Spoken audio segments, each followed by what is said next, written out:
पेवलो battery versus Atlantis एक real है और एक राज है। कौन है ज़्यादा मिस्टीरियस और कौन है ज़्यादा फैसिनेटिंग? आज हम इन दोनों एंशिएंट सिटीज़ के बीच का फेस ऑफ देखेंगे।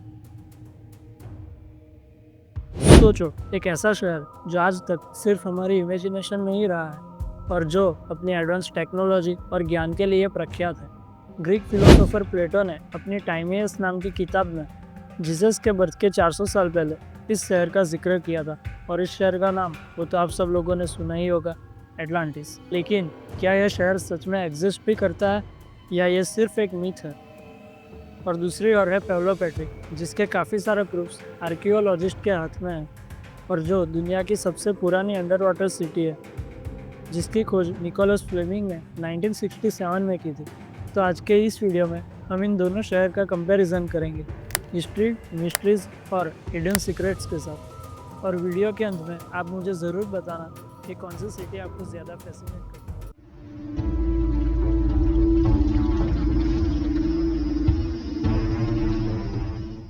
पेवलो बैटरी ग्रीस के वाटिका बे में छुपा हुआ एक प्राचीन शहर है और जिसका मीनिंग होता है पॉल स्टोन, जो कि सेंट पॉल को रेफरेंस देता है।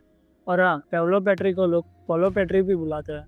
सबसे पहली बार 1904 में फोक नेग्री ने इस शहर को आइडेंटिफाई किया था।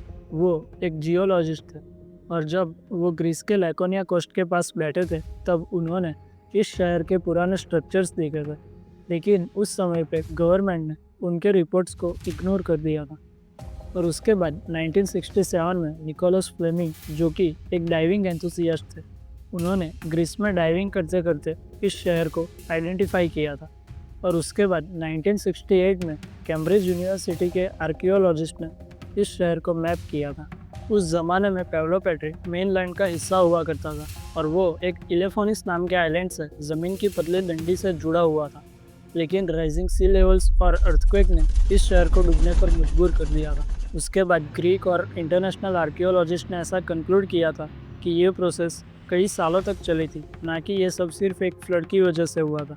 2009 में साइंटिस्ट ने इस सिटी का सर्वे करने का डिसाइड किया और जिसके लिए उन्होंने काफ़ी एडवांस रोबोट्स का यूज़ किया था। और ये सर्वे दुनिया का सबसे पहला under water submerge city survey था।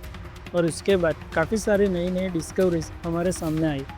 इस सर्वे के दौरान साइंटिस्ट को well plan roads, drainage system और कोर्टयार्ड्स मिले थे, जो कि एक एडवांस सिटी प्लानिंग दिखाते हैं।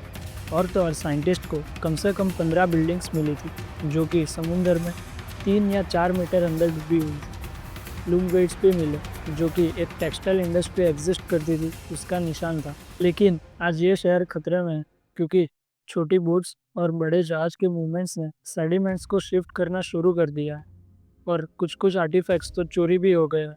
और इसीलिए यूनेस्को ने इसे अंडर वाटर कल्चरल हेरिटेज का हिस्सा बनाया है। लेकिन फिर भी सवाल तो ये है कि क्या हम इस शहर को बचा पाएंगे, क्योंकि हज़ारों साल पहले यह शहर समुद्र में डूब गया था और आज ये एक नए खतरे का सामना कर रहा है।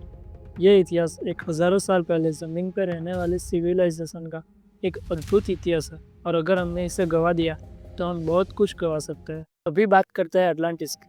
अब तक हमने जो भी बात की वो एक रियलिटी थी, लेकिन आगे हम जो भी बात करने जा रहे हैं वो सिर्फ एक मिथ और प्रिडिक्शन के बेस पे है।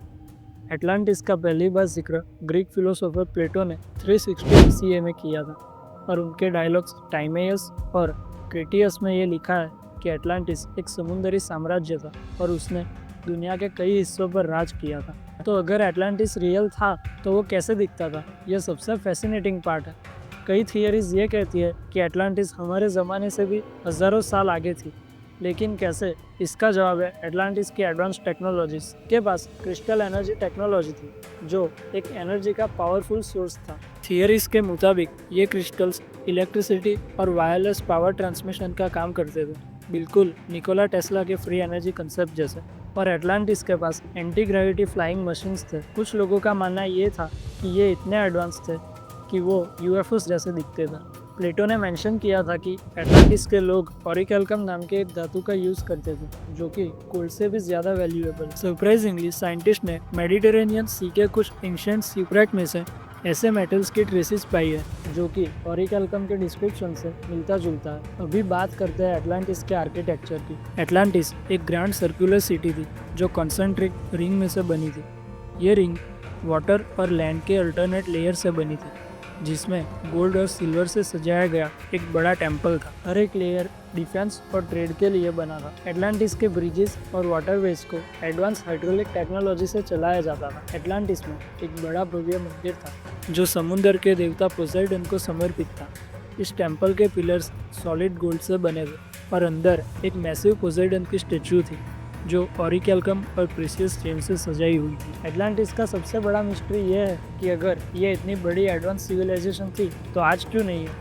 इसका जवाब थेरा इरप्शन। सेंटोरिनी आइलैंड पर 3500 साल पहले एक वॉल्केनिक इरप्शन हुआ था जिसने एक पूरे शहर को तबाह कर दिया। तो क्या प्लेटो ने इसी कहानी को एक्सेजरेट करके एटलांटिस की कहानी में बदल दिया? क्या ये सिटी हमें कभी मिल भी पाएगी? मेडिटेरेनियन सी में काफी सारी अंडर वाटर सिटीज मिली है जो एटलांटिस से मिलती जुलती है, लेकिन आज भी सवाल तो ये है कि क्या ये एटलांटिस के रिमेन्स है या फिर सिर्फ एक कोइंसिडेंस? ये सवाल आज भी कई साइंटिस्ट और आर्कियोलॉजिस्ट को हैरान कर रहा है। अब तक हमने पेब्लो पेट्री और एटलांटिस के बारे में अलग अलग जाना, लेकिन जब मैं इस वीडियो के बारे में रिसर्च कर रहा था तब मुझे काफ़ी सारी इन दोनों सिटीज़ के बीच के सिमिलरिटीज़ मिली। फर्स्ट, ये दोनों सिटीज़ नियोलिथिक एज से ऊपर है, मतलब ये दोनों सिटीज़ एंशिएंट सिविलाइजेशन है। सेकेंड, ये दोनों सिटीज़ में वेल प्लान्ड स्ट्रीट्स और बिल्डिंग्स और वाटर मैनेजमेंट सिस्टम एग्जिस्ट करते हैं। और थर्ड, जो कि सबसे बड़ा कनेक्शन है, इन दोनों की लोकेशन काफ़ी एक दूसरे से मिलती जुलती है। आई एम श्योर ये सब सुनने में आप सबको अनबिलीवेबल लग रहा होगा, लेकिन काफ़ी लोगों ने इस थियोरी को सपोर्ट भी किया है। रॉबर्ट सारमास्ट ने अपनी डिस्कवरी ऑफ एटलांटिस में कहा है कि पेब्लो पेट्री जैसी सिटीज़ एटलांटिस के एम्पायर का हिस्सा हो सकती है। फ्रैंक जोसेफ ने अपनी द एटलांटिस इंसाइक्लोपीडिया में कहा है कि मेडिटेरेनियन के अंडर वाटर रूइंस जैसे पेब्लो पेट्री एटलांटिस के रिमेन्स हो सकते हैं, लेकिन ये सब थियोरीज आज के हिस्टोरियंस और आर्कियोलॉजिस्ट के द्वारा एक्सेप्ट नहीं की गई और इसका कोई सॉलिड एविडेंस भी नहीं है। देखो, मैं तो ये मानता हूँ कि एटलांटिस तो कभी एग्जिस्ट ही नहीं करती थी। प्लेटो ने एटलांटिस की कहानी बनाने के लिए पेब्लो पेट्री जैसी सबमर्ज सिटी से इंस्पिरेशन ली होगी, क्योंकि प्लेटो के टाइम भी मेडिटेरेनियन रीजन में कई पुराने शहर डूब चुके थे। तो आई थिंक प्लेटो ने इन सिटीज़ की कहानी को एक्सेजरेट करके एटलांटिस की कहानी बनाई होगी। वैसे आपको क्या लगता है, एटलांटिस सच में एग्जिस्ट करता भी था? अगर हाँ, तो इसका पेब्लो पेट्री के साथ कोई कनेक्शन था? अगर आपको वीडियो पसंद आई हो तो वीडियो को लाइक करें और चैनल को सब्सक्राइब करें, क्योंकि मैं ऐसे ही फैसिनेटिंग ओशन मिस्ट्रीज और सर्वाइवल्स के ऊपर वीडियोस लाता रहूँगा। तब तक के लिए क्यूरियस रहे और एक्सप्लोर करते रहे।